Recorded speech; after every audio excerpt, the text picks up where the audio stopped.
차가운 밤 공기가 폐부를 찌르듯 파고들었다. 서울의 심장 강남에 화려한 넌 사이는 쏟아지는 비에 번져 현실과 환상의 경계를 흐릿하게 만들고 있었다. 그 인공의 빛 아래 한 남자가 필사적으로 달리고 있었다. 그의 이름은 강민준.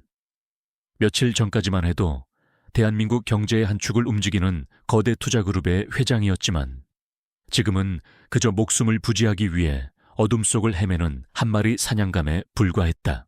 옆구리에서 번져나오는 축축한 감각이 그의 신경을 날카롭게 자극했다. 잘 빠진 맞춤 정장은 찢어지고 흙먼지로 더러워졌으며 그 아래 숨겨진 총상은 시간이 지날수록 그의 체력과 판단력을 좀먹고 있었다. 하지만 강민주는 멈출 수 없었다. 그의 뒤를 쫓는 자들은 평범한 폭력배가 아니었다. 그들은 한때 그의 동료였고 그의 부하였던 국가정보원의 최정예 요원들이었다. 그들이기에 더욱 치명적이고 집요했다. 유리창에 비친 자신의 모습을 힐끗 보며 그는 쓰게 웃었다. 모든 것을 잃는 것은 한순간이었다. 자신이 구축한 제국 쌓아 올린 명예 그리고 믿었던 사람들까지. 그 모든 것이 최진환 그 교활한 독사의 계략 아래 모래성처럼 무너져 내렸다. 이제 그에게 남은 것은 배신감으로 얼룩진 기억과 살아남아야 한다는 처절한 본능뿐이었다. 그는 인파 속으로 몸을 섞으며 잠시 숨을 골랐다. 추격자들의 움직임을 예측하고 그들의 포위망을 피해야 했다. 추격자들은 마치 잘 짜인 거미줄처럼 그를 향해 좁혀오고 있었다. 귀에 꽂힌 통신 장비로 짧은 신호를 주고받으며 그들은 한치의 오차도 없이 강민준의 예상 탈출로를 차단했다. 한 명이 대로를 막아서면 다른 한 명은 골목을 점거했다. 그들의 움직임에는 감정이 없었다. 오직 목표를 제거하라는 차가운 명령만이 존재할 뿐이었다. 강민준은 그들의 방식을 너무나도 잘 알고 있었다. 자신이 그들을 그렇게 훈련시켰으니까 순간 옆구리의 통증이 불꽃처럼 터지며 그의 무릎을 꺾었다. 짧은 신음과 함께 그의 몸이 휘청였다. 바로 그 찰나의 빈틈을 추격자들은 놓치지 않았다. 한 남자의 날카로운 시선이 정확히 그에게 꽂혔다.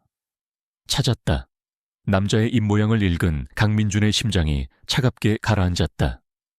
그는 마지막 남은 힘을 쥐어짜 다시 달리기 시작했다. 이제는 전략도 계획도 없었다. 오직 본능만이 그의 몸을 이끌고 있었다. 그는 더 이상 도망칠 곳이 없다는 것을 깨달았다. 막다른 골목이었다. 거대한 쓰레기 수거함 뒤에 몸을 숨겼지만 이것이 얼마나 갈지 알 수 없었다. 규칙적인 군화 발소리가 점점 가까워졌다. 하나, 그리고 둘. 그들은 포위망을 완성하고 있었다. 강민주는 품 안에서 차갑게 식은 권총을 꺼내 들었다. 마지막 발악이라도 해야 했다. 그의 눈에 절망과 분노가 뒤섞인 채 이글거렸다. 자신의 삶이 이렇게 허무하게 끝날 수는 없었다. 추격자의 그림자가 쓰레기 수거함 위로 길게 드리워지는 순간이었다. 모든 것이 끝났다고 생각한 바로 그때 누군가 그의 찢어진 재킷 소매를 잡아당겼다.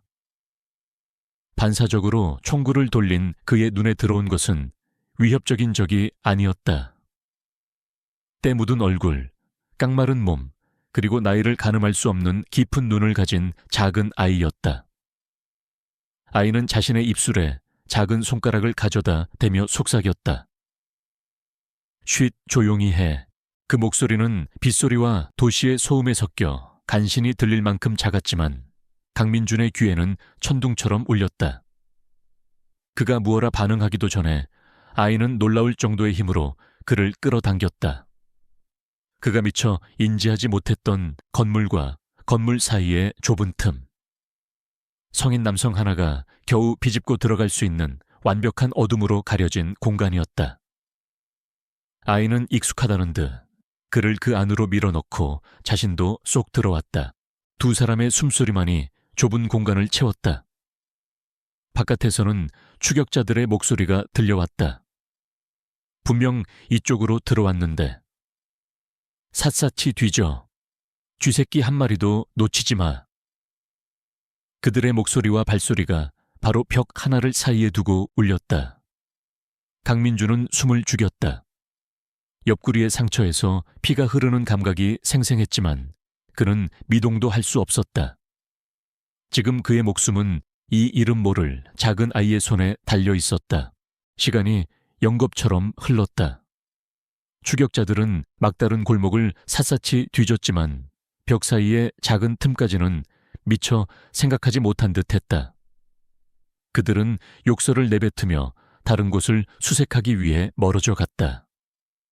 발소리가 완전히 사라지고 다시 도시의 소음만이 남았을 때 강민주는 비로소 긴장으로 굳었던 몸을 풀 수 있었다. 그는 거친 숨을 내쉬며 축축한 벽에 등을 기댔다.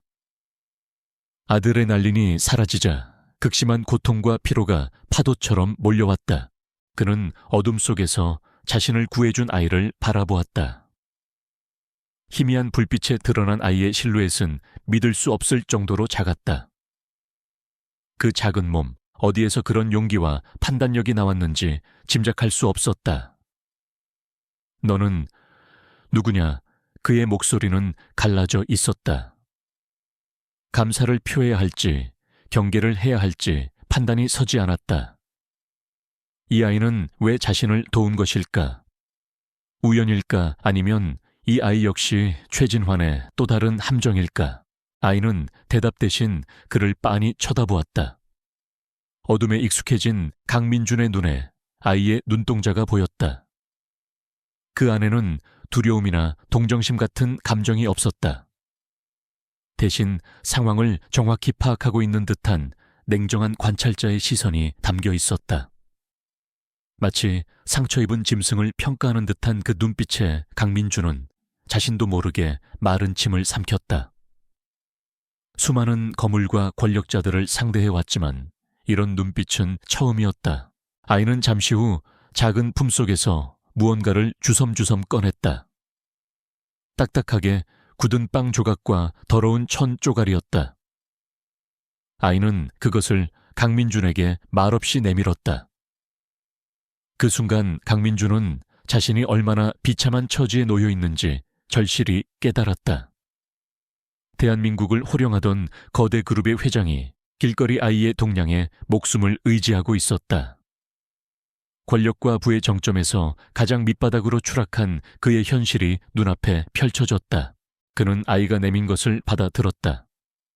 천쪼가리로 상처를 지혈하는 그의 손이 미세하게 떨렸다. 아이는 여전히 아무 말 없이 그를 지켜보고 있었다. 그 침묵이 어색하거나 불편하지 않았다. 오히려 그 침묵 속에서 기묘한 유대감이 형성되는 듯했다. 모든 것을 잃은 남자와 가진 것이 아무것도 없는 아이. 두 사람은 가장 절망적인 순간에 서울의 가장 어두운 구석에서 그렇게 만났다. 강민주는 빵을 한 입 베어 물었다. 딱딱하고 맛없는 빵이었지만 지금 그에게는 세상 어떤 진수성찬보다도 소중했다. 그는 아이에게 다시 물었다. 이름이 뭐지? 이번에는 아이가 입을 열었다. 소라. 그냥 소라라고 불러요. 짧은 대답이었다. 더 이상의 설명도 질문도 없었다. 아이는 마치 이 모든 상황이 자신과 아무런 관련이 없다는 듯 무심한 태도를 유지했다. 하지만 강민주는 알 수 있었다. 이 아이는 평범한 거지 소녀가 아니었다. 자신을 숨겨준 타이밍 추격자들의 동선을 읽는 듯한 움직임, 그리고 지금 이 순간에도 자신을 평가하는 듯한 그 눈빛까지. 모든 것이 비범했다. 어쩌면 이 아이는 최진환의 소나귀에서 벗어날 수 있는 예상치 못한 변수이자 유일한 열쇠가 될지도 모른다는 생각이 그의 머릿속을 스쳤다. 밤은 깊어지고 빗줄기는 점점 굵어졌다. 강민주는 좁은 틈새에 몸을 웅크린 채 앞으로의 일을 생각했다. 어떻게 복수할 것인가? 어떻게 살아남을 것인가? 그리고 어떻게 이 아이 소라의 정체를 파악할 것인가? 수많은 질문이 그의 머릿속을 맴돌았지만 지금 당장 그가 할 수 있는 것은 아무것도 없었다. 그는 그저 이 어둡고 축축한 공간에서 다음 아침이 오기만을 기다릴 뿐이었다. 소라는 그의 옆에 조용히 앉아 있었다. 아이는 잠들지 않고 마치 보초라도 서는 것처럼 바깥의 기척에 귀를 기울였다. 그 모습에서 강민주는 낯선 안도감을 느꼈다. 혼자가 아니라는 사실이 이 절망적인 상황 속에서 작은 위안이 되었다. 그는 아이의 정체도 목적도 알지 못했다. 하지만 한 가지는 확실했다. 이 아이 소라가 자신의 운명을 송두리째 바꿔놓을 것이라는 강한 예감이었다. 화려한 도시의 이면, 그 누구도 주목하지 않는 어두운 골목에서 새로운 이야기가 시작되고 있었다. 새벽의 차가운 공기가 강민준의 의식을 깨웠다. 온몸의 근육이 비명을 질렀고 마취 없이 꿰맨 듯한 옆구리의 상처는 욱신거리며 자신의 존재를 알렸다. 그는 낯선 천장을 보며 잠시 여기가 어딘지 떠올리려 애썼다. 어젯밤의 필사적인 도주와 좁은 골목에서의 기묘한 만남이 파편처럼 머릿속을 스쳤다. 그는 몸을 일으키려다 터져나오는 신음에 다시 자리에 누웠다. 모든 것이 꿈이 아닌 혹독한 현실이었다. 그때 시야에 작은 그림자가 나타났다. 소라였다. 아이는 언제 일어났는지 골목 입구에 쭈그려 앉아 바깥 세상의 동태를 살피고 있었다. 마치 늙은 고양이처럼 아이는 도시가 잠에서 깨어나는 미세한 소리와 움직임 하나하나를 놓치지 않았다. 그의 기척을 느꼈는지 소라는 고개를 돌려 그를 쳐다보았다. 그 무심한 눈빛은 여전했다. 소라는 말없이 다가와 그에게 물이 반쯤 담긴 생수병 하나를 건넸다. 강민주는 말없이 물을 받아 몇 모금 마셨다. 타는 듯한 갈증이 가시자 비로소 이성이 돌아오기 시작했다. 그는 이대로 여기에 계속 머물 수는 없다는 것을 알았다. 추격자들이 다시 이 구역을 샅샅이 뒤지는 것은 시간 문제였다. 움직여야 한다. 그가 말하자 소라는 당연하다는 듯 고개를 끄덕였다. 아이는 이미 모든 계획을 세워둔 것 같았다. 아이는 그에게 일어나라는 손짓을 하고는 다시 어둠 속으로 발을 옮겼다. 소라가 그를 이끈 곳은 그가 알던 서울의 모습이 아니었다. 화려한 대로와 빌딩 숲의 이면에 거미줄처럼 얽힌 뒷골목 지도에도 나오지 않는 좁은 길 낡은 건물들의 비상계단과 옥상을 잇는 비밀 통로들이었다. 아이는 한치의 망설임도 없이 그 미로를 헤쳐나갔다. 강민주는 위성지도와 최첨단 장비에 의존하던 자신의 과거를 떠올리며 씁쓸하게 웃었다.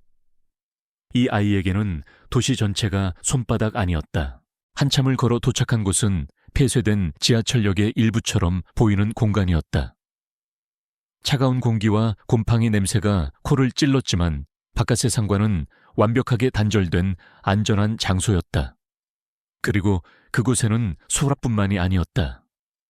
어둠에 익숙해진 그의 눈에 대여섯 명의 아이들이 더 들어왔다. 저마다 다른 사연을 가진 듯한 아이들은 경계심 가득한 눈으로 불청객인 강민준을 훑어보았다. 그들은 소라의 가족이었다. 이곳이 아이들의 아지트였다. 낡은 매트리스 몇 개와 다며 그리고 여기저기서 주워 모은 듯한 생필품들이 그들의 고된 삶을 대변해주고 있었다. 하지만 아이들의 눈은 죽어있지 않았다. 오히려 살아남기 위한 강한 생명력으로 빛나고 있었다. 그들은 소라를 중심으로 하나의 유기적인 공동체를 이루고 있었다. 그들 사이에는 위계질서가 아닌 서로를 향한 굳건한 신뢰와 유대가 존재했다. 강민주는 조용히 그들의 모습을 관찰했다. 한 아이가 밖에서 얻어온 정보를 솔에게 보고했다. 오늘 아침부터 양복 입은 아저씨들이 역 주변을 계속 돌아요. 경찰은 아닌 것 같아. 다른 아이는 어젯밤에 본 수상한 차량의 번호를 외워 와 종이 조각에 적어 보였다. 그 정보들은 단편적이고 거칠었지만 그것들이 모이자 놀라울 정도로 정확한 도시의 밑바닥 지도가 그려졌다. 그들은 보이지 않는 존재였기에 모든 것을 볼 수 있었다. 그 순간 강민주는 깨달았다. 자신이 찾던 것이 바로 눈앞에 있었다. 최진환의 거대한 감시망을 피할 수 있는 유일한 방법. 그의 첨단 시스템이 결코 감지할 수 없는 인간으로 이루어진 완벽한 정보 네트워크. 이 아이들은 사회의 가장 낮은 곳에 버려졌지만 바로 그 점이 그들을 가장 강력한 무기로 만들고 있었다. 그는 위험한 도박을 해야겠다고 결심했다. 그의 마지막 남은 모든 것을 이 아이들에게 걸어보기로 했다. 그는 소라를 조용히 불렀다. 아이들 무리에서 벗어나 단둘이 마주 앉았다. 강민주는 자신의 상처 입은 몸을 애써 가누며 진지하게 입을 열었다. 너희들의 도움이 필요하다. 그의 말에 소라는 아무런 표정 변화 없이 그를 바라보았다. 우리가 왜 당신을 도와야 하죠? 우리한테 무슨 이득이 있는데요? 아이의 목소리는 나이답지 않게 냉정하고 현실적이었다. 동정심 따위는 끼어들 틈이 없었다. 강민주는 솔직하게 말했다. 그는 자신이 누구인지 어떤 상황에 처해 있는지 아이가 이해할 수 있는 수준에서 설명했다. 거대하고 부패한 권력에 의해 모든 것을 빼앗기고 쫓기는 신세라는 것. 그리고 자신은 그들에게 복수하고 모든 것을 되찾으려 한다는 것. 그는 돈이나 안락한 삶을 약속하지 않았다. 대신 그는 목적을 제안했다. 이건 단지 나의 복수가 아니다. 너희 같은 아이들을 만들어내는 이 썩어빠진 세상을 향한 전쟁이다. 그는 자신의 마지막 비상금을 꺼내 보였다. 해외 계좌에 숨겨둔 절대 추적이 불가능한 자금이었다. 나는 너희에게 돈을 주겠다. 더 따뜻한 옷, 더 좋은 음식, 그리고 너희 자신을 지킬 수 있는 힘을. 대신 너희는 나의 눈과 귀가 되어줘야 한다.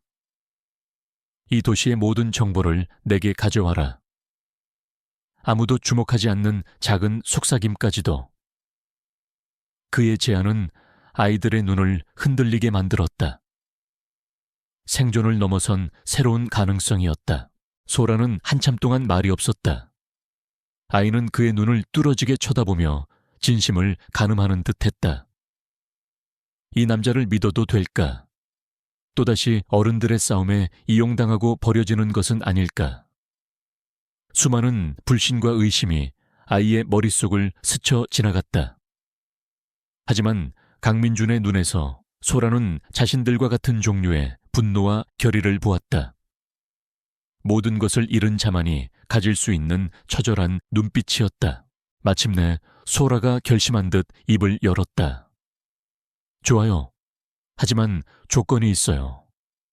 당신이 우리를 이용만 하려는 게 아니라는 걸 증명해 보여요. 아이는 그에게 불가능해 보이는 과제를 던졌다. 지금 당장 시내를 돌아다니는 검은색 세단 서울 30세가 576678 그 차의 현재 위치를 알아내줘요. 10분 안에. 그 차는 어제 아이들 중 하나가 보고했던 최진환의 부하들이 타고 다니는 차량 중 하나였다. 그것은 시험이었다. 강민준이 정말로 그가 말한 능력을 가지고 있는지, 그리고 그 능력을 자신들을 위해 쓸 의지가 있는지를 확인하려는. 강민준은 잠시 망설였지만 이내 고개를 끄덕였다. 그는 자신의 유일한 연락책, 아직 최진환에게 포섭되지 않았다고 믿는 단 한 사람에게 연락을 취해야 했다. 극도로 위험한 일이었지만 신뢰를 얻기 위해서는 어쩔 수 없었다. 그는 낡은 공중전화로 달려가 암호화된 메시지를 남겼다. 시간이 흘렀다. 10분이 거의 다 되어갈 무렵 그의 낡은 휴대전화로 짧은 문자 메시지가 도착했다. 위치 정보였다. 그는 솔에게 휴대전화를 건넸다. 소라와 다른 아이들은 믿을 수 없다는 듯 그 정보를 확인했다. 그리고 몇 분 후 밖에 나갔던 아이 하나가 헐레벌떡 뛰어 들어오며 외쳤다. 맞아, 그 차 방금 그 위치에서 봤어. 아이들의 눈에 경외감이 어렸다. 이 남자는 정말로 능력이 있었다. 소라는 강민준을 다시 보았다. 이제 그 눈빛에는 경계심 대신 일종의 파트너십이 담겨 있었다. 거래는 성립됐어요. 이제부터 우리가 당신의 눈과 귀가 되어주죠. 대신 당신은 우리를 지켜줘야 해요. 어떤 일이 있어도. 강민준은 굳게 고개를 끄덕였다. 약속하지. 몰락한 왕과 거리의 여왕 사이에 그렇게 위험한 동맹이 맺어졌다. 강민준은 아이들에게 첫 번째 임무를 부여했다. 그의 목소리는 낮고 단호했다. 최진환이라는 남자에 대한 모든 것을 알아내라. 그의 습관 비밀스러운 만남, 그가 가는 모든 장소, 그리고 그가 두려워하는 것까지. 그 거대한 제국을 무너뜨릴 수 있는 작은 실오라기 하나라도 찾아내. 그의 말에 아이들의 눈이 빛나기 시작했다. 더 이상 생존을 위한 도둑질이나 구걸이 아니었다. 그들에게는 이제 임무가 생겼다. 아이들은 유령처럼 아지트를 빠져나가 서울의 거리 속으로 흩어졌다. 넉마를 걸친 그 아이들이 거대한 권력의 심장을 겨냥한 비수가 되리라고는 아무도 상상하지 못할 터였다. 강민준은 어두운 지하 공간에 홀로 남아 그들의 뒷모습을 바라보았다. 절망의 끝에서 그는 마침내 한 줄기 희미한 희망의 빛을 발견했다. 그의 복수는 이제 막 시작되고 있었다. 며칠의 시간이 흘렀다. 강민준의 은신처가 된 폐쇄된 지하철역은 그의 지휘 아래 조금씩 모습을 바꿔나가고 있었다. 훔친 노트북과 대포폰 몇 개가 전부인 조촐한 지휘 본부였지만 그곳은 세상의 모든 감시망에서 벗어난 유일한 성역이었다. 그는 상처가 채 아물지 않은 몸을 이끌고 아이들에게 기본적인 첩보 기술을 가르쳤다. 어떻게 관찰하고 어떻게 보고하며 어떻게 흔적을 남기지 않는지에 대한 것들이었다. 아이들은 놀라운 속도로 모든 것을 흡수했다. 거리에서의 생존 본능은 그들을 이미 뛰어난 관찰자로 만들어 놓았고 강민준의 체계적인 교육은 그 본능을 날카로운 무기로 다듬어 주었다. 이제 아이들은 단순한 정보 전달자가 아니었다. 그들은 도시의 혈관을 타고 흐르는 비밀을 낚아채는 작은 낚시꾼들이자 강민준의 의지를 수행하는 조직의 말단 요원들이 되어가고 있었다. 정보는 홍수처럼 밀려들었다. 아이들은 매일 밤 자신들이 보고 들은 모든 것을 가지고 아지트로 복귀했다. 검은색 세단을 봤다는 이야기, 높은 사람들이 나누는 대화의 조각들, 누군가 급하게 서류를 파기하더라는 소문까지. 대부분은 쓸모없는 소음이었지만 강민준은 그 모든 것을 흘려듣지 않았다. 그는 밤을 새워가며 정보의 조각들을 맞추고 그 안에서 의미 있는 패턴을 찾기 위해 고군분투했다. 그러던 어느 날 가장 어린 아이 중 하나인 민수가 뜻밖의 정보를 가져왔다. 청담동의 고급 레스토랑 앞에서 구걸을 하던 민수는 매주 화요일 저녁이면 똑같은 남자가 같은 서류 가방을 들고 나타나는 것을 보았다고 했다. 그리고 그 남자는 항상 시청의 말단 공무원으로 보이는 사람과 은밀하게 만난다는 것이었다. 아이의 어설픈 설명이었지만 강민주는 그 안에서 무언가 번뜩이는 것을 느꼈다. 강민주는 즉시 다른 아이들을 투입해 민수가 말한 남자를 미행하도록 지시했다. 그의 예상은 적중했다. 그 남자는 최진환의 수많은 자금책 중 하나였다. 아이들의 끈질긴 추적 끝에 그 남자가 정기적으로 들르는 허름한 오피스텔 건물이 포착되었다. 그곳은 겉보기에는 평범한 사무실이었지만 강민준의 직감은 저 안에 중요한 단서가 숨겨져 있다고 말하고 있었다. 그는 밤을 틈타 원격으로 그 건물의 보안 시스템에 침투했다. 사무실의 이름은 엡실론 홀딩스. 서류상으로는 평범한 투자 자문 회사였지만 강민준이 해킹으로 들여다본 회사의 재무 기록은 유령 그 자체였다. 실제 사업 활동은 전무했고 오직 거액의 자금이 잠시 머물렀다가 다른 곳으로 빠져나가는 통로 역할만 하고 있었다. 그리고 그는 마침내 결정적인 흔적을 찾아냈다. 존재하지도 않는 건설 프로젝트의 막대한 자금이 정기적으로 지급되고 있는 거래 내역이었다.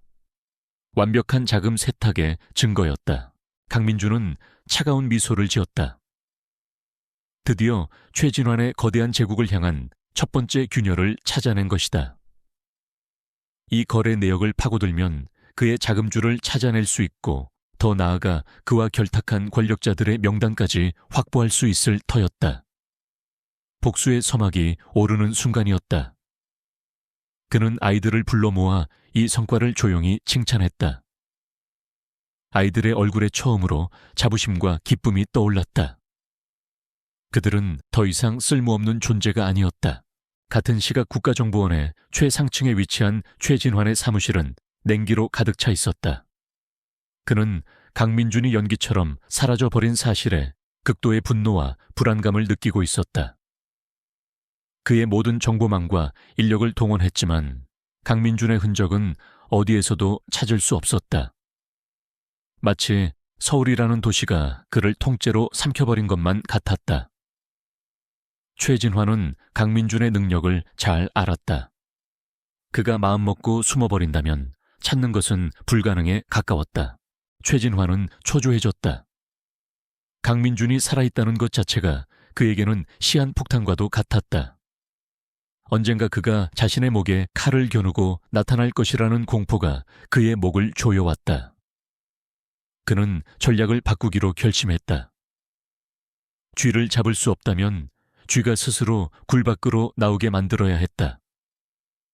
그는 자신의 권력을 이용해 강민준과 관련된 모든 사람들을 압박하기 시작했다. 잔인하고 무자비한 방식으로 강민준의 옛 스승이었던 퇴직 관료는 갑작스러운 세무조사를 받게 되었고 그가 아끼던 후배 요원은 좌천되어 감시를 받기 시작했다. 그리고 강민준이 며칠 전 단 한 번 접촉했던 그의 유일한 연락책이었던 동료는 영장도 없이 조사실로 끌려가 혹독한 신문을 받아야 했다. 최진환은 강민준의 인간적인 약점을 건드리고 있었다. 그가 동료들을 외면하지 못할 것이라는 사실을 너무나도 잘 알고 있었기 때문이다. 이 소식은 정보원 내부에 아직 남아있는 강민준의 동조자를 통해 암호화된 메시지로 전달되었다. 메시지를 확인한 강민준의 얼굴은 하얗게 질렸다. 자신 때문에 무고한 사람들이 고통받고 있었다. 최진환은 그에게 선택을 강요하고 있었다. 계속 숨어서 동료들이 파멸하는 것을 지켜보든가 아니면 제 발로 함정 속으로 걸어 들어오든가. 그의 분노는 하늘을 찔렀지만 동시에 무력감이 온몸을 덮쳤다. 그는 손에 쥔 엡실론 홀딩스의 거래 내역을 내려다보았다. 이것은 최진환을 무너뜨릴 강력한 무기였지만 이제는 함부로 사용할 수 없게 되었다. 섣불리 움직였다가는 더 많은 사람들을 위험에 빠뜨릴 뿐이었다. 최진환은 이 싸움을 개인의 복수전이 아닌 모두의 목숨을 건 인질극으로 만들어버렸다. 강민준은 처음으로 자신의 계획에 의문을 품었다. 이 복수는 과연 옳은 것인가? 그의 고뇌를 지켜보던 소라가 조용히 다가와 그의 옆에 앉았다. 아이는 아무것도 묻지 않았지만 그 눈빛은 모든 것을 이해한다는 듯 깊었다. 강민준은 소라의 얼굴을 보며 깨달았다. 이제 이 싸움은 자신만의 것이 아니었다. 소라와 다른 아이들, 그리고 최진환에게 고통받는 동료들 모두의 싸움이기도 했다. 그는 더 이상 복수심만으로 움직여서는 안 되었다. 더 냉철하고 더 치밀해져야만 했다. 첫 번째 단서는 찾았지만 그것을 사용할 길은 더욱 험난해졌다. 강민준은 마음을 다잡았다. 그는 최진환의 게임에 말려들지 않을 것이다. 오히려 그가 만들어 놓은 판을 역이용하여 그의 숨통을 끊어 놓을 것이다. 그는 노트북을 열고 새로운 계획을 구상하기 시작했다. 더 대담하고 더 위험한 계획이었다. 어둠 속에서 보이지 않는 전쟁의 두 번째 막이 조용히 오르고 있었다. 강민준의 눈은 며칠째 뜬 눈으로 밤을 사운 탓에 붉게 충혈되어 있었다. 하지만 그의 정신은 그 어느 때보다도 맑고 날카로웠다. 그는 노트북 화면에 떠있는 복잡한 데이터와 도시의 지도를 번갈아 보며 완벽한 함정을 설계하고 있었다. 이것은 단순한 방역이 아니었다. 적의 심장부에 직접 칼을 꽂는 대신 적이 스스로 자신의 심장을 찌르게 만드는 고도의 심리전이었다. 그는 옆에서 조용히 그를 지켜보던 솔에게 나지막이 말했다. 성을 직접 공격하는 건 어리석은 짓이야. 왕이 스스로 성벽을 무너뜨리게 만들어야 해. 우리는 그저 작은 돌멩이 하나만 던져주면 되는 거고. 그의 목소리에는 차가운 확신이 담겨 있었다. 소라는 그의 말을 완전히 이해하지는 못했지만 그가 꾸미는 일이 보통 일이 아니라는 것쯤은 직감할 수 있었다. 강민준의 목표는 엡실론 홀딩스의 다음 거래였다. 그가 분석한 바에 따르면 며칠 뒤에 있을 그 거래는 단순한 자금 세탁이 아니었다. 해외의 무기 밀매상으로부터 불법적인 감청 장비를 사들이는 극비리에 붙여진 계약이었다. 이런 거래는 완벽한 타이밍과 상호 간의 절대적인 신뢰를 바탕으로 이루어진다. 바로 그 점이 강민준이 노리는 약점이었다. 신뢰라는 가장 견고해 보이는 벽을 의심이라는 작은 망치로 깨부수는 것. 계획은 3단계로 나뉘어 치밀하게 진행되었다. 첫 번째 단계는 불안의 씨앗을 뿌리는 것이었다. 강민준은 아이들 중 가장 눈에 띄지 않는 몇 명을 뽑아 최진환 조직의 말단 조직원들이 자주 가는 식당이나 술집으로 보냈다. 아이들은 배달원이나 청소부로 위장하여 내부 감사가 시작될지도 모른다.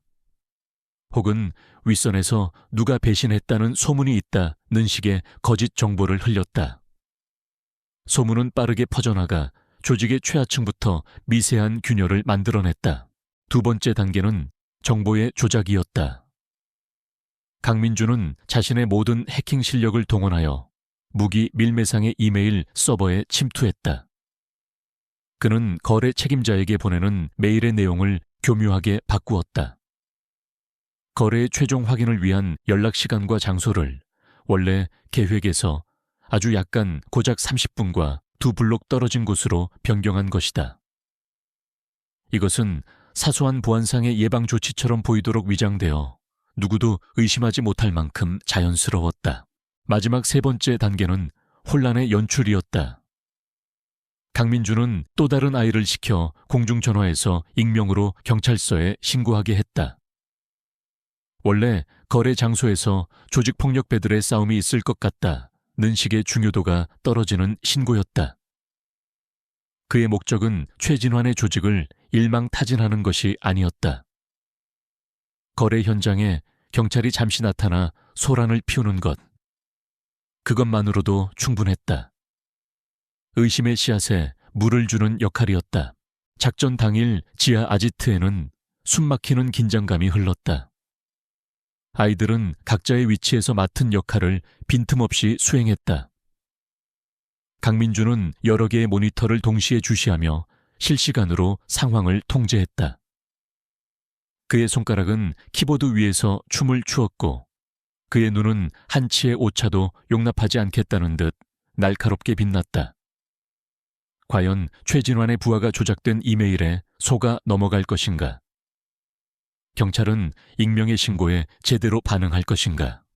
모든 것이 아슬아슬한 외줄타기였다. 결과는 완벽했다. 최진환의 거래 책임자는 변경된 장소로 나갔고 당연히 그곳에는 아무도 없었다. 그가 당황하여 상황을 파악하려 애쓰는 동안 원래의 거래 장소에는 경찰차가 나타났다.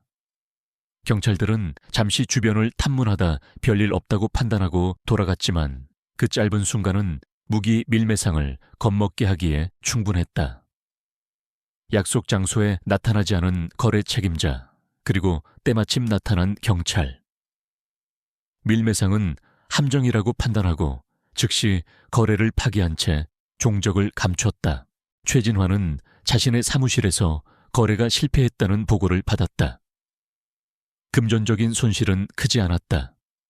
그에게는 그저 짜증, 나는 해프닝 수준일 수도 있었다. 하지만 그의 등골을 서늘하게 만든 것은 어떻게 이런 일이 일어났는가 하는 점이었다. 너무나도 완벽한 타이밍, 너무나도 절묘한 우연의 일치. 이것은 외부의 소행일 리가 없었다. 내부 자신의 가장 깊숙한 곳에 모든 것을 알고 있는 배신자가 있다는 결론에 도달할 수밖에 없었다. 그의 눈에 편집증적인 의심의 불꽃이 타올랐다. 그는 자신의 가장 신임하는 부하들을 하나씩 떠올렸다. 누가 이 거래의 세부 사항을 알고 있었는가? 누가 통신 채널에 접근할 수 있었는가? 돈과 공포로 뭉쳐있던 그의 조직은 불신이라는 바이러스 앞에서 속수무책으로 흔들리기 시작했다. 그는 즉시 피비린내 나는 내부 조사를 명령했다. 그의 충견들이 서로의 목을 물어뜯게 만든 것이다. 지하 아지트에서 강민주는 거래가 파기되고 최진환이 내부의 배신자를 색출하기 시작했다는 첩보를 확인했다. 그의 얼굴에는 기쁨 대신 냉정한 만족감만이 감돌았다. 그는 단순히 거래 하나를 망친 것이 아니었다. 그는 최진환의 가장 강력한 무기인 의심을 역으로 그에게 겨눈 것이었다. 이제 전쟁은 물리적인 영역에서 심리적인 영역으로 옮겨갔다. 강민주는 보이지 않는 전장에서 승리의 첫 교두보를 확보했다. 소라는 이 모든 과정을 처음부터 끝까지 지켜보았다. 아이의 눈에는 이제 강민준을 향한 새로운 종류의 존경심이 자리 잡고 있었다. 그는 단순히 힘센 어른이 아니었다. 그는 사람의 마음을 읽고 상황의 판도를 설계하는 무서운 전략가였다. 소라는 자신과 다른 아이들의 생존 투쟁이 이제 전혀 다른 차원의 싸움으로 변했다는 것을 깨달았다. 그리고 그 싸움의 중심에 있는 이 남자의 곁을 지켜야겠다고 조용히 다짐했다. 강민준이 던진 돌멩이는 최진환의 왕국에 예상보다 더 큰 파문을 일으켰다. 소라의 아이들이 매일같이 물어오는 정보들은 최진환의 조직이 내부로부터 어떻게 붕괴하고 있는지를 생생하게 보여주었다. 의심은 암처럼 퍼져나갔고 충성심 높던 부하들은 서로를 감시하며 이빨을 드러냈다. 어제의 동지가 오늘의 적이 되는 광경이 곳곳에서 펼쳐졌다. 강민주는 그저 지하의 어둠 속에서 자신이 설계한 혼돈이 적을 집어삼키는 것을 조용히 지켜볼 뿐이었다. 하지만 최진환은 그렇게 호락호락하게 무너질 인물이 아니었다.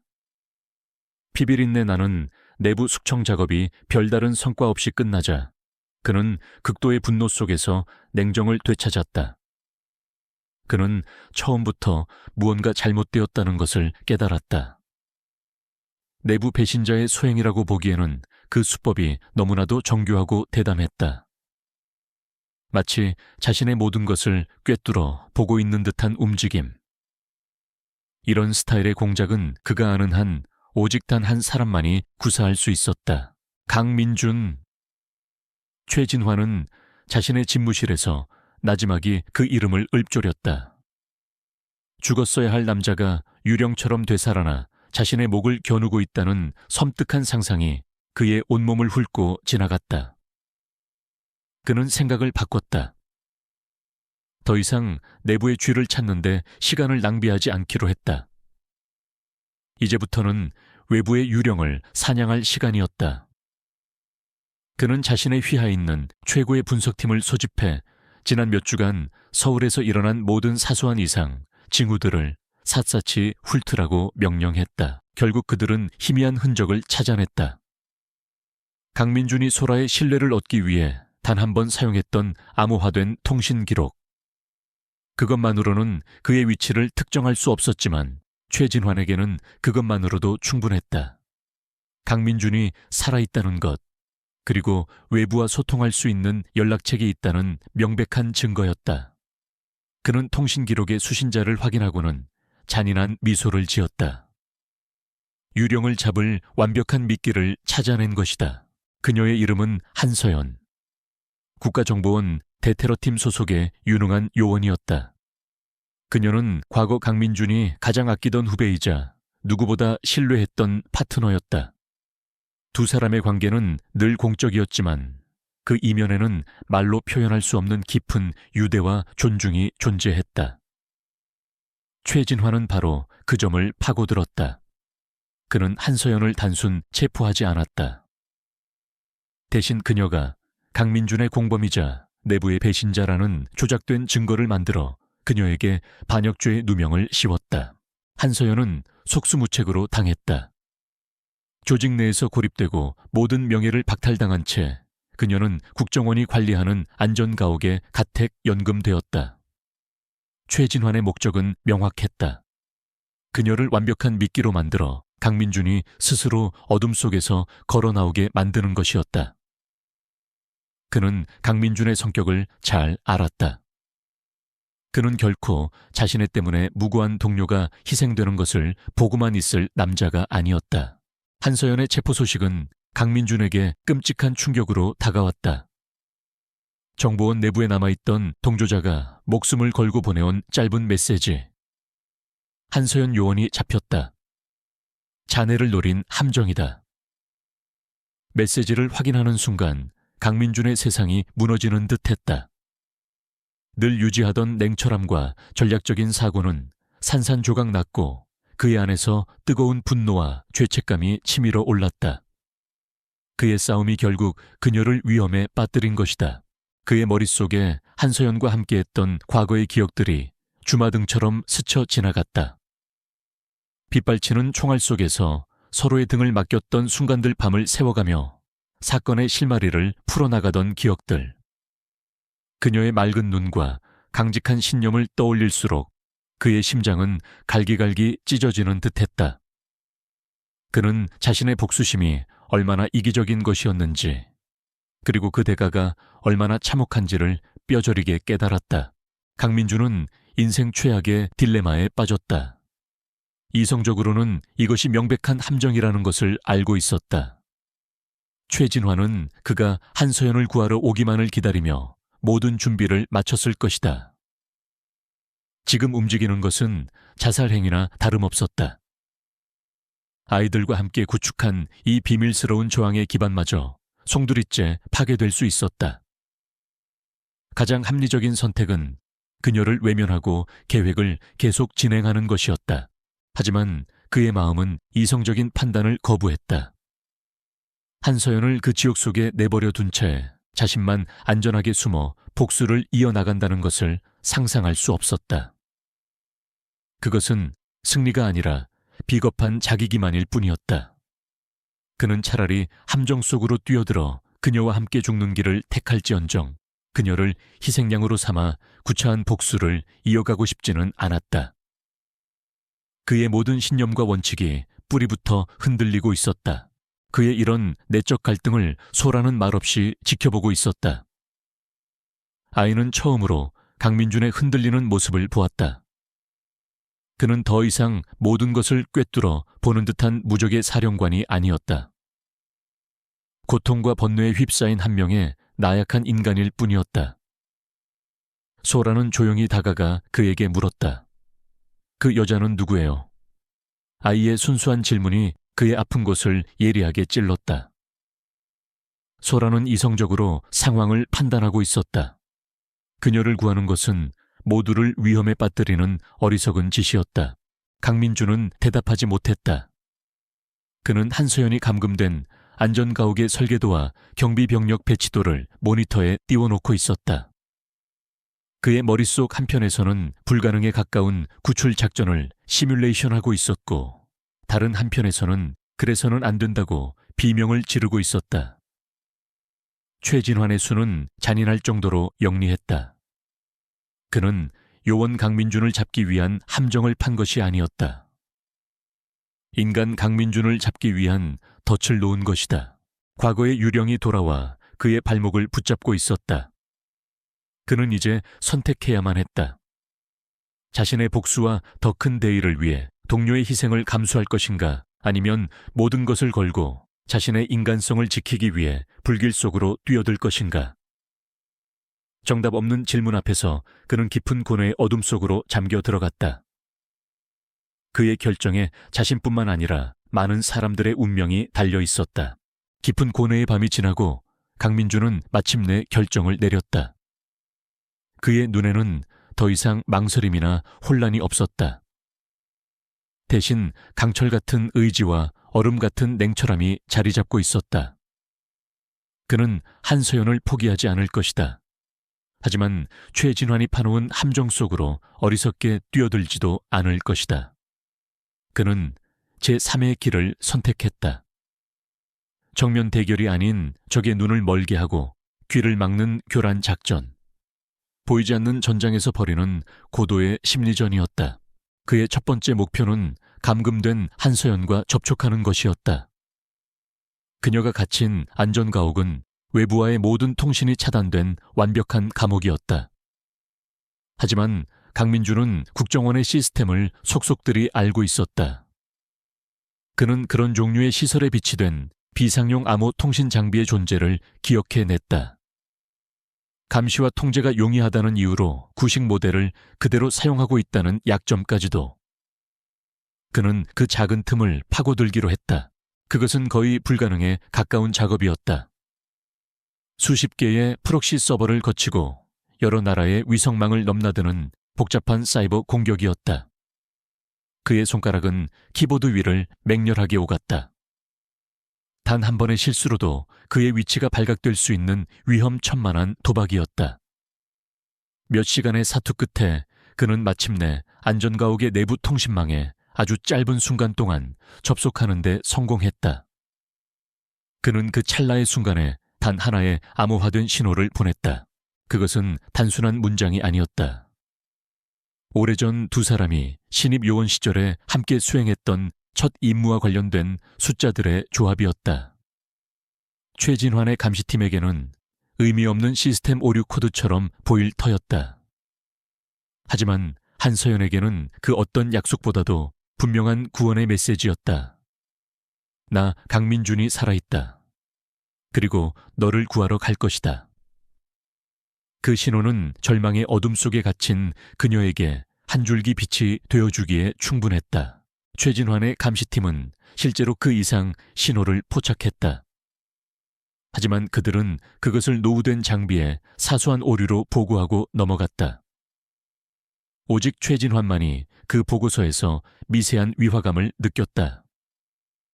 그의 오랜 경험이 이것이 단순한 우연이 아닐 수도 있다고 경고했다. 그는 즉시 안전가옥의 경비를 2배로 강화했다.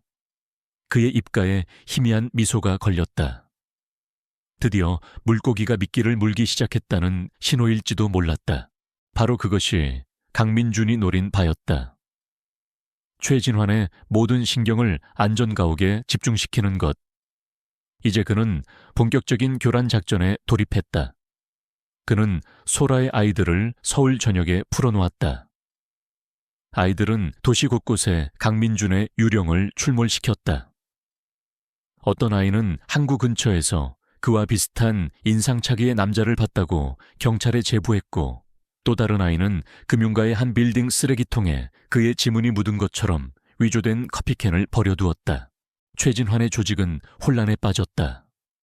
사방에서 터져나오는 강민준의 목격담에 그의 정예팀들은 속수무책으로 끌려다녔다. 그들은 항구를 수색하고 금융가를 봉쇄하며 허탕을 치기 일쑤였다. 최진환은 이것이 강민준의 교란 작전이라는 것을 알면서도 병력을 철수시킬 수 없었다. 만에 하나라도 그중 하나가 진짜일 가능성을 무시할 수 없었기 때문이다. 그의 귀중한 자원들은 무의미한 유령 사냥에 소모되고 있었다. 그 사이 강민준의 진짜 목표는 조용히 진행되고 있었다. 최진환의 시선이 다른 곳에 쏠린 틈을 타 그는 안전가옥 그 자체를 해부하기 시작했다. 아이들은 안전가옥 주변을 배회하며 경비 교대 시간 보급 차량에 이동 경로 경비들의 사소한 습관까지 모든 것을 기록했다. 강민주는 그 정보들을 바탕으로 안전가옥의 디지털 보안 시스템을 조심스럽게 탐색했다. 그는 물리적인 침투가 아닌 정보의 침투를 시도하고 있었다. 한편 안전가옥 안에 한서연 역시 자신의 싸움을 시작했다. 강민준의 메시지로 희망을 되찾은 그녀는 더 이상 무력한 희생양이 아니었다. 그녀는 최진환의 신문에 순순히 응하는 척하면서 교묘하게 거짓 정보들을 흘렸다. 강민준의 성격이라면 절대 가지 않을 법한 장소들을 은신처인 것처럼 암시하고 그의 옛 동료들 중 이미 최진환에게 포섭된 인물들을 조력자인 것처럼 위장했다. 그녀는 안에서 강민준의 교란 작전에 힘을 보태고 있었다. 그렇게 보이지 않는 전장에서 세 사람의 치열한 수싸움이 계속되었다. 어두운 지하 아지트의 강민준은 모니터에 가득한 정보들을 분석하며 다음 수를 계산하고 있었다. 그는 최진환의 목을 조일 밧줄을 엮고 있었지만 아직 결정적인 한 방을 찾지는 못했다. 그는 초조함을 감추고 더욱 냉정하게 판을 읽으려 애썼다. 시간은 결코 그의 편이 아니었다. 최진환은 자신의 집무실에서 서울 지도 위에 박힌 수십 개의 핀을 노려보고 있었다. 그는 강민준에게 조롱당하고 있다는 사실에 분노했지만 한편으로는 십수년 만에 처음으로 가슴 뛰는 승부를 벌이고 있다는 사실에 희열을 느끼고 있었다. 그는 이 지독한 체스게임의 승자가 자신이 될 것이라고 확신했다. 그는 강민준이 실수를 저지르기를 단 한 번이라도 모습을 드러내기를 기다리고 있었다. 그리고 차가운 감금실의 한서연은 희망의 불씨가 된 통신 장비의 꺼진 화면을 바라보고 있었다. 그녀는 혼자였지만 더 이상 외롭지 않았다. 그녀는 위험에 처해 있었지만 두렵지 않았다. 그녀는 거대한 게임의 가장 중요한 체스말이 된 자신의 역할을 인지하고 있었다. 그녀는 강민준을 믿었다. 그리고 그가 판을 뒤엎을 다음 수를 둘 때까지 무슨 일이 있어도 버텨내야만 했다. 간접적인 대결의 막은 올랐고 이제 누구도 다음 수를 예측할 수 없었다. 교착 상태가 이어졌다. 강민준의 유령 작전은 최진환의 병력을 서울 전역에 묶어두는 데 성공했지만 그 반작용으로 한서연이 감금된 안전가옥의 경비는 철옹성처럼 단단해졌다. 강민준은 이대로는 안 된다는 것을 깨달았다. 최진환이 만들어 놓은 판 위에서 수동적으로 움직이는 한 결코 승리할 수 없었다. 그는 게임의 규칙 자체를 바꿔야만 했다. 판을 뒤엎을 새로운 지렛대를 찾기 위해 그는 다시 처음으로 돌아갔다. 모든 것의 시작이었던 유령회사 엡실론 홀딩스. 한서연 구출 문제로 신경을 곤두서는 동안에도 그는 소라와 가장 똑똑한 아이들에게 엡실론 홀딩스와 관련된 인물들을 계속해서 추적하도록 지시해 두었다. 그리고 마침내 의미 있는 보고가 올라왔다. 사람의 얼굴을 기가 막히게 기억하는 아이 하나가 뇌물 수수 혐의가 있던 시청의 말단 공무원이 최진환의 자금책이 아닌 다른 인물과 만나는 것을 목격했다는 것이다. 그 상대는 바로 대한민국 최대의 방위산업체 대한중공업의 고위 임원이었다. 그것은 상식적으로 말이 되지 않는 만남이었다. 일개 시청 공무원이 거대 방산업체의 임원과 만날 이유가 없었다. 강민준은 그 부조화 속에서 거대한 음모의 냄새를 맡았다. 그는 모든 정보 수집 역량을 대한중공업과 최진환의 연결고리를 찾는 데 집중했다. 존재하지도 않는 건설 프로젝트라는 위장 뒤에 훨씬 더 거대하고 끔찍한 진실이 숨어 있을 것이라는 확신이 들었다.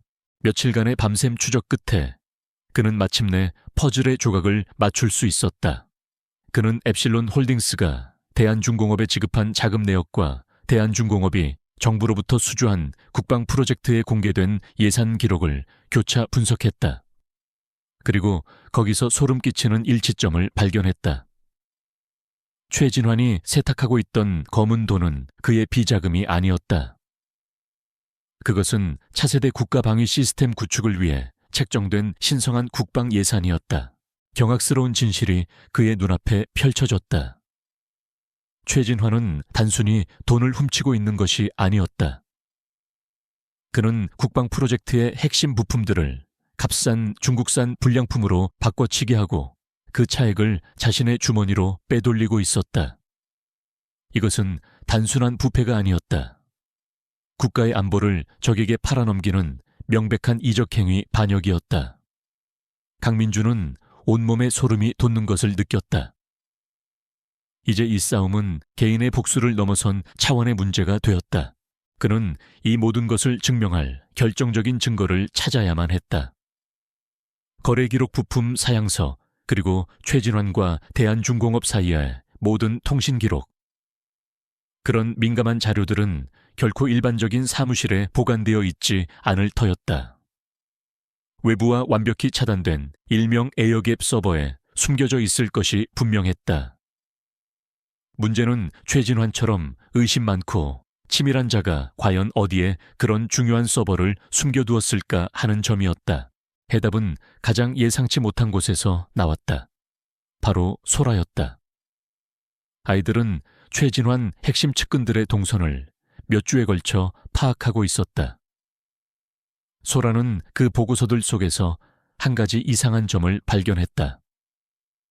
최진환의 데이터 보안 책임자가 국정원 본부가 아닌 전혀 상관없어 보이는 국립디지털도서관의 서버실을 정기적으로 방문한다는 사실이었다. 그 순간 강민준의 머릿속에 모든 그림이 맞춰졌다. 국립디지털도서관. 그곳은 완벽한 은신처였다. 국가적인 수준의 보안시설과 거대한 디지털 인프라를 갖추고 있으면서도 그 누구도 그곳에서 반역의 증거를 찾으리라고는 상상조차 하지 못할 장소. 가장 안전한 곳에 가장 위험한 비밀을 숨겨둔 것이다. 최진환의 오만함이 만들어낸 유일한 틈이었다. 강민주는 마침내 승리의 열쇠를 손에 쥐었다. 그는 아이들을 모두 불러 모았다. 더 이상 안전가옥의 설계도를 보고 있지 않았다. 그의 앞에는 국립디지털도서관의 복잡한 청사진이 펼쳐져 있었다. 그의 목소리는 낮고 진지했다. 우리의 목표가 바뀌었다. 이제부터 우리의 임무는 한 사람을 구하는 것이 아니다. 이 나라를 구하는 것이다. 그는 도서관 서버에 잠들어 있는 데이터를 훔쳐내 세상에 공개할 것이라고 선언했다. 그 데이터만 손에 넣는다면 최진환은 독 안에 든 쥐가 될 것이다. 정부와 언론이 그를 압박하는 동안 그는 한서연을 구출할 시간을 벌 수 있었다. 안전가옥을 직접 공격하는 것은 자살행위지만 삼엄한 도서관에 잠입하는 것은 어렵지만 불가능한 일은 아니었다. 강민주는 아이들의 얼굴을 하나하나 둘러보았다. 사회의 가장 어두운 구석에 버려졌던 아이들이 이제 나라의 운명을 짊어질 전사가 되어야 했다. 그의 계획을 들은 아이들의 눈이 믿을 수 없다는 듯 커졌다. 하지만 그 누구도 두려워하는 기색을 보이지 않았다. 오히려 그들의 눈에는 이제껏 본 적 없는 사명감과 흥분이 감돌고 있었다. 강민주는 그들의 눈빛에서 희망을 보았다. 우리는 유령처럼 들어가서 폭풍을 가지고 나올 것이다. 그의 선언과 함께 훗날 가장 길었던 밤으로 기억될 작전의 서막이 올랐다. 작전 당일의 밤, 지하 아지트의 공기는 팽팽한 긴장감으로 터질 듯했다. 강민주는 국립디지털도서관에 청사진을 펼쳐놓고 마지막 브리핑을 진행했다. 그의 목소리는 낮고 차분했지만 그 안에는 비장함이 서려 있었다. 아이들은 저마다 맡은 역할을 숙지하며 숨을 죽이고 있었다. 그들의 손에 들린 것은 낡은 무정이와 몇 가지 간단한 도구들이 전부였지만 그들의 눈빛은 최정계 요원들 못지않게 진지했다. 기억해라. 너희는 유령이다. 너희의 가장 강력한 무기는 누구의 눈에도 띄지 않는다는 것이다. 강민주는 아이들의 눈을 하나하나 마주치며 말했다. 절대 교전하지 마라. 관찰하고 교란하고 연기처럼 사라져라. 모두의 목숨이 너희의 그 움직임에 달려있다. 그의 말이 끝나자 아이들은 조용히 고개를 끄덕였다. 작전명 가장 길었던 밤이 마침내 시작되었다. 첫 번째 단계는 도서관 외곽의 경계망에 균열을 만드는 것이었다. 아이들 한 무리가 도서관 인근 공원에서 시끄럽게 공을 차며 놀기 시작했다. 그 소라는 외곽 경비원들과 감시 카메라의 시선을 자연스럽게 묶어두었다. 동시에 다른 아이 하나가 길을 잃은 듯 울먹이며 후문의 경비원에게 다가갔다. 경비원이 아이를 달래며 잠시 자리를 비운 그 몇 분이 강민준에게는 황금 같은 시간이었다. 주변의 시선이 분산된 틈을 타 강민준은 어둠을 타고 담을 넘었다. 국정원에서 익혔던 침투 기술이 녹슨 몸을 날렵하게 움직이게 했다. 그는 아이들이 사전에 파악해둔 유일한 사각지대 정비구역으로 흔적 없이 잠입했다. 인근 건물 옥상에서 망원경으로 이 모든 것을 지켜보던 소라는 작전의 외부 지휘관으로서 무정의를 통해 아이들의 움직임을 일사불란하게 통제했다. 이제 내부로 진입한 강민준 앞에는 복잡한 보안 시스템이 기다리고 있었다. 복도를 지날 때마다 마주치는 적외선 감지기와 동작 센서들. 그때마다 아이들의 도움이 빛을 발했다. 한 아이가 도서관의 다른 쪽 구역에서 화재 경보기를 울려 시스템의 일시적인 과부하를 일으켰다. 또 다른 아이는 강민준이 지나가야 할 통로의 전자잠금 장치에 실수로 콜라를 쏟아부어 순간적인 오작동을 유발했다. 아이들의 순진한 얼굴은 완벽한 위장이었다. 마침내 그는 서버실로 향하는 마지막 복도에 도착했다. 이곳은 생체인식 스캐너와 압력 감지 발판까지 설치된 도서관의 심장부였다. 그때 소렉에서 결정적인 무전이 날아왔다. 야옹이가 담배 피우러 나간다. 10초. 아이들이 며칠간 미행하여 알아낸 정보였다. 야간 청소부가 규정을 어기고 비상구를 몰래 열어 담배를 피우러 나가는 습관. 그 짧은 순간이 유일한 기회였다. 강민준은 숨을 죽이고 기다렸다. 복도 저편에서 경비원의 발소리가 다가오는 긴박한 순간, 청소부가 주위를 살피며 비상구를 살짝 열었다. 강민준은 그림자처럼 그 틈을 비집고 들어갔다. 서버실 내부는 기계들의 소음과 냉기로 가득했다. 그는 수많은 서버렉들 사이에서 마침내 목표를 찾아냈다. 네트워크와 완전히 분리된 최진환의 비밀 서버. 이제부터는 시간과의 싸움이었다. 그는 자신의 특수장비를 서버에 연결하고 데이터 다운로드를 시작했다. 화면에 뜬 진행 막대는 거북이처럼 느리게 움직였다. 1분 1초가 영겁처럼 느껴졌다. 복도에서 들려오는 작은 소음 하나에도 심장이 철렁 내려앉았다. 그때였다. 예정에 없던 경비원의 순찰 발소리가 문 앞에 멈춰 섰다. 소라의 다급한 경고가 무정의를 통해 들려왔다. 주인 나갔다. 고양이 들어온다. 강민준은 반사적으로 거대한 서버렉 뒤로 몸을 숨겼다. 문이 열리고 경비원이 안을 휙 둘러보았다. 그는 서늘한 공기에 잠시 몸을 떨더니 별다른 이상이 없다고 판단하고는 다시 문을 닫고 사라졌다. 심장이 터질 듯이 뛰었지만 그는 위기를 넘겼다. 몇 분 후 길고 길었던 다운로드가 마침내 끝났다. 그의 손에 들린 작은 외장 하드 안에는 거대한 반역의 증거가 고스란히 담겨 있었다. 이제는 탈출이었다. 들어올 때만큼이나 위험하고 긴장되는 과정이었다. 이미 몇 차례의 작은 소동으로 경비들이 예민해져 있었다. 강민준은 다시 어둠 속을 조심스럽게 헤쳐나갔다. 그의 퇴로를 확보하기 위해 아이들은 마지막 교란 작전을 펼쳤다. 도서관의 정반대편 주차장에서 자동차 경보음을 요란하게 울려 대부분의 경비 병력을 그쪽으로 유인했다. 혼란을 틈타 강민준은 무사히 도서관을 빠져나왔다. 그는 약속된 장소에서 초조하게 기다리고 있던 소라와 합류했다. 그는 아무 말 없이 최진환의 몰락이 담긴 외장 하드를 들어보였다. 그들은 불가능한 임무를 완수해낸 것이다. 두 사람은 잠시 말을 잊은 채 달빛 아래 고요함을 되찾은 도서관을 바라보았다. 가장 길었던 밤은 끝났다. 하지만 이제 곧 모든 것을 뒤흔들 거대한 폭풍이 시작될 터였다. 강민준이 훔쳐낸 데이터의 파급력은 상상을 초월했다. 그는 신뢰할 수 있는 언론인에게 익명으로 자료를 제보했다.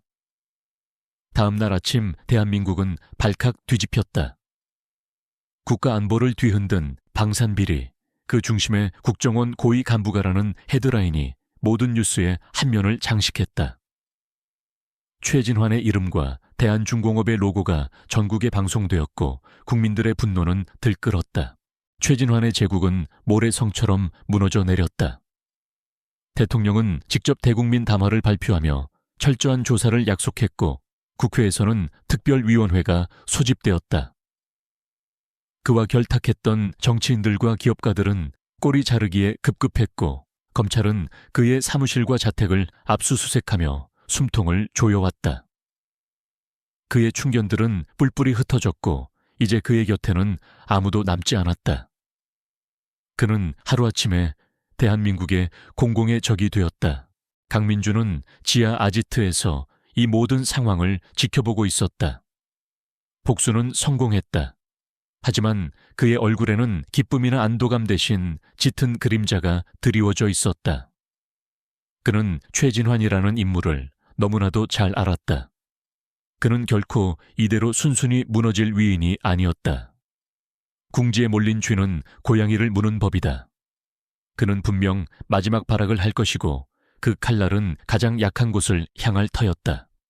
그의 불안은 곧 현실이 되었다. 최진환은 모든 것을 잃었지만 그에게는 아직 마지막 패가 남아있었다. 바로 한서연이었다. 그는 언론의 감시망을 피해 비밀리에 안전가옥으로 향했다. 그곳은 이미 버려진 유령의 집과도 같았다. 하지만 최진환은 알고 있었다. 강민준이 폭풍을 일으킨 진짜 이유. 그것은 바로 이 여자를 구하기 위함이라는 것을. 그는 한서연을 인질로 삼아 강민준을 끌어낼 계획이었다.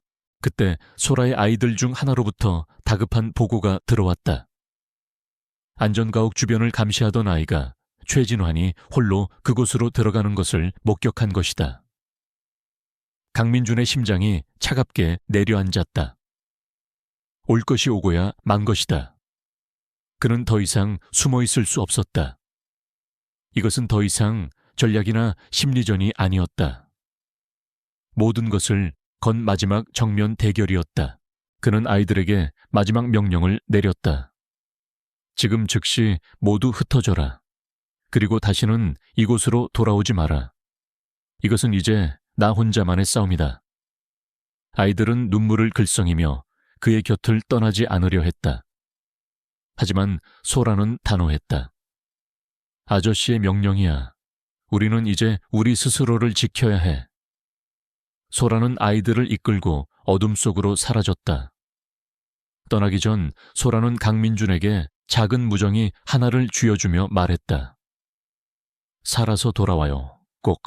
강민준은 홀로 안전가옥으로 향했다. 그의 손에는 차가운 권총 한 자루만이 들려 있었다. 그는 더 이상 도망자가 아니었다. 그는 자신의 모든 것을 되찾고 소중한 사람을 지키기 위해 싸우는 전사였다. 안전가옥의 문은 열려 있었다. 아는 쥐 죽은 듯이 고요했다. 그는 한 걸음 한 걸음 조심스럽게 안으로 들어섰다. 거실 중앙 한서연은 의자에 묶인 채 기절해 있었다. 그리고 그 옆에 최진환이 초점 없는 눈으로 그를 기다리고 있었다. 그의 손에는 독이 든 주사기가 들려 있었다.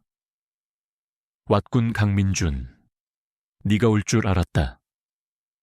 그의 목소리는 모든 것을 잃은 자의 공허함으로 가득 차 있었다. 나와 함께 가자. 이 여자도 함께. 우리가 만든 이 지옥에서 다 같이 끝내는 거다. 강민준은 천천히 총을 겨누었다. 모든 건 당신의 탐욕이 만들어낸 지옥이야, 최진환. 서연 씨를 풀어줘. 그의 목소리는 얼음처럼 차가웠다. 하지만 최진환은 비웃었다. 풀어달라고 그럼 무슨 재미가 있나? 네가 한 발짝 다가올 때마다 이 주사기는 그녀의 혈관에 더 가까워질 거다. 그것은 비겁한 협박이었지만 강민준에게는 너무나도 치명적이었다. 두 사람의 숨막히는 대치가 이어졌다. 그때였다. 갑자기 창문이 깨지는 소리와 함께 최루탄이 안으로 날아들었다. 순식간에 거실은 자욱한 연기로 가득 찼고 모두가 기침을 하며 방향 감각을 잃었다. 강민준은 당황했다. 이것은 그의 계획에 없던 일이었다. 연기 속에서 복면을 쓴 작은 인형들이 나타났다. 그들은 소라와 아이들이었다. 아이들은 흩어지지 않았다. 그들은 강민준을 구하기 위해 돌아온 것이다. 어떤 아이는 소화기를 뿌려 최진환의 시야를 가렸고 다른 아이는 날렵하게 움직여 한서연을 묶은 밧줄을 끊었다. 그 짧은 혼란의 순간 강민준은 기회를 놓치지 않았다.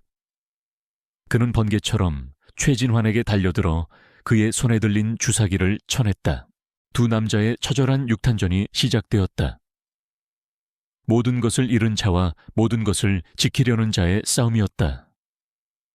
주먹과 발길질이 오갔고 신음과 고통이 거실을 채웠다. 결국 강민준의 마지막 일격이 최진환의 턱에 명중했다. 거대한 몸이 힘없이 쓰러졌다.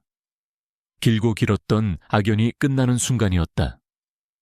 강민준은 정신을 차린 한서연을 부축해 아이들과 함께 불타는 집을 빠져나왔다. 폭풍은 지나갔다. 그리고 잿더미 위로 새로운 새벽이 밝아오고 있었다. 모든 것이 끝난 후의 새벽은 유난히 고요했다. 멀리서 희미하게 사이렌 소리가 들려왔지만 그들이 임시로 몸을 피한 낡은 창고 안은 평화로웠다. 강민준은 정신을 차린 한서연의 팔에 난 상처를 조심스럽게 치료해주고 있었다. 두 사람 사이에는 아무런 말도 오가지 않았지만 그 침묵 속에는 수만 가지 감정이 담겨 있었다. 살아남았다는 안도감, 서로에 대한 미안함, 그리고 말로 다 할 수 없는 깊은 유대감. 아이들은 한쪽 구석에 모여 조용히 잠들어 있었다. 길고 길었던 밤 동안 아이들은 어른들의 전쟁터 한가운데서 자신들이 할 수 있는 최선을 다했다. 강민준은 잠든 아이들의 얼굴을 보며 가슴 벅찬 감정을 느꼈다. 이 아이들이야말로 이번 싸움의 진정한 영웅들이었다. 그때 창고의 문이 열리며 강민준이 유일하게 믿었던 옛 동료가 이끄는 특수부대원들이 들이닥쳤다. 모든 것은 그의 계획대로였다. 최진환은 현장에서 체포되었고 강민준은 그에게서 빼앗은 마지막 증거들과 함께 모든 진실을 넘겼다.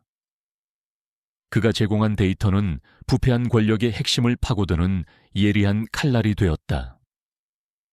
최진환의 네트워크는 뿌리째 뽑혔고 그와 결탁했던 수많은 고위 인사들이 법의 심판을 받았다. 대한민국을 좀먹던 거대한 암덩어리가 마침내 제거된 것이다. 국가는 서서히 치유의 과정을 밟기 시작했다.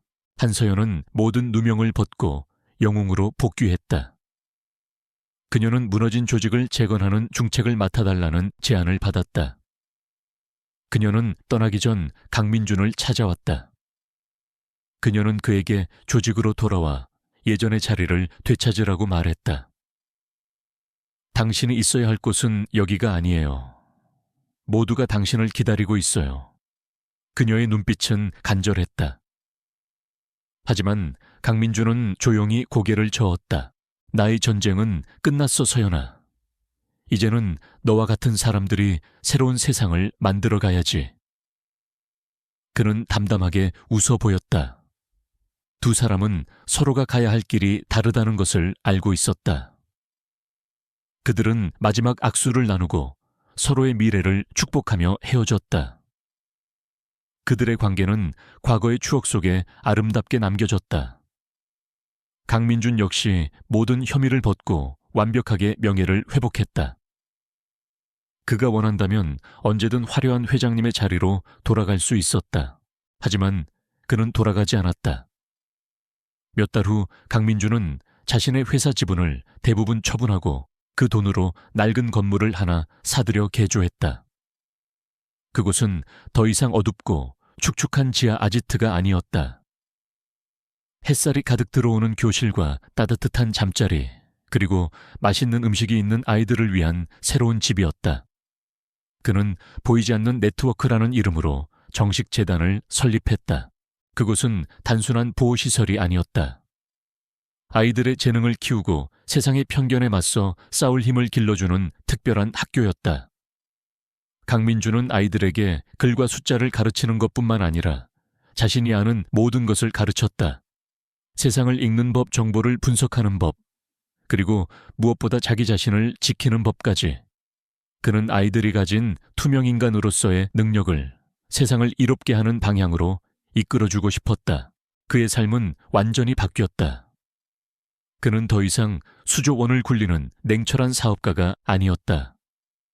그는 아이들의 서툰 글씨를 교정해주고 함께 저녁 식사를 준비하며 잠들기 전에는 재미있는 이야기를 들려주는 다정한 보호자이자 멘토였다. 그는 권력의 정점에서 결코 느껴보지 못했던 진정한 평화와 행복을 바로 그곳에서 찾았다. 소라는 그의 든든한 오른팔이 되었다. 아이는 정식으로 학교에 다니면서도 재단의 운영을 돕는 훌륭한 리더로 성장하고 있었다. 더 이상 거리의 아이가 아니었지만 소라의 눈빛은 여전히 누구보다도 깊고 총명했다. 강민준과 소라의 관계는 필요에 의해 맺어진 동맹에서 이제는 그 누구도 끊을 수 없는 진정한 가족의 연으로 깊어지고 있었다. 어느 맑은 날 오후 강민주는 재단 마당에서 아이들이 햇살을 받으며 뛰노는 모습을 흐뭇하게 바라보고 있었다. 그때 소라가 그의 곁으로 다가와 물었다. 아저씨, 가끔은 옛날이 그립지 않아요. 돈도 많고 힘도 있었던 때요. 강민주는 소라를 내려다보며 그의 인생에서 처음으로 꾸밈 없고 온화한 미소를 지었다. 내가 필요했던 모든 것은 바로 여기에 있단다. 그의 목소리는 따뜻했다. 몰락했던 왕은 마침내 그의 진정한 왕국을 찾았다. 그곳은 화려한 회장실이 아닌 자신이 구원했고 또 자신을 구원해준 아이들의 웃음소리가 가득한 곳이었다. 잿더미 위에서 마침내 새로운 새벽이 밝아오고 있었다.